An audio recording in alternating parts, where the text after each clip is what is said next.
మన దోవన మనం హామీ ఇచ్చేస్తే కష్టమవుతుంది పవన్ కళ్యాణ్ గారు. ఒకసారి ఆలోచించుకోండి. నేను నా చక్కటి స్టేట్మెంట్ ఒకటి ఇచ్చారు. అప్పులు చేయం, సంపద సృష్టించి ప్రజలకు పంచుతాం అన్నటువంటి.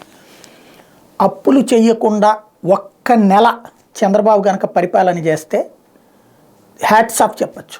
అప్పు చెయ్యకుండా ఒక్క నెలన్న రాసుకోండి. ఇప్పుడు ఒకవేళ అంటే అధికారంలోకి వస్తే అప్పు చేయకుండా ఒక్క నెల ఆయన పరిపాలన చేస్తే, ఒక్క నెల ఆయన జీతాలు చెల్లించగలిగితే అది సక్సెస్ఫుల్ గవర్నమెంట్ అవుతుంది. ఆయన గత 5 ఏళ్ల అధికారంలో అప్పు చేయని నెల లేదు, అప్పు చేయనటువంటి వారం లేదు. కాబట్టి అది చంద్రబాబు గారితో కూర్చుని మాట్లాడితే పోతుంది. ఇప్పటికిప్పుడు లెక్కేసుకుంటే బాబు గారు చెప్పినటువంటి పథకాలకి 1,00,000 కోట్ల రూపాయలు డబ్బులు కావాలి. అప్పు చేయకుండా ఎక్కడి నుంచి పట్టుకొస్తారు? సంపద సృష్టిస్తాం. ముందు నువ్వు చిల్లర కొట్టేట్టాలా, కొట్టుని బాగా లాభాలు రావాలా, ఆ లాభాలు వచ్చాక నీకు పన్ను కట్టాలా. ఇది కదా పన్ను పద్ధతి విధానం. ఇప్పుడు మనం గొంతు చించుకున్నా ఏం చించుకున్నా ఇండస్ట్రీస్ వెంటనే వచ్చేసి అట్ట తీసుకొచ్చి అమర్చేయరుగా.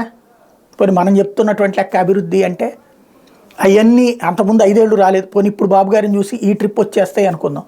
వాళ్ళందరూ వచ్చి ఇండస్ట్రీలు పెట్టి పూర్తయ్యేటప్పటికి 3-4 ఏళ్ళు పడుతుంది కదా. పట్టిన తర్వాత మళ్ళీ వాళ్ళకి మొదటి ట్యాక్స్ ఎగ్జంప్షన్స్ ఇస్తాం కదా. ఆ తర్వాత సంపద వస్తే అప్పటిదాకా ఈ పథకాలు ఇవ్వరా, డబ్బులు రావా? కాస్త ఒక్కసారి చెక్ చేసుకుంటే బెటర్.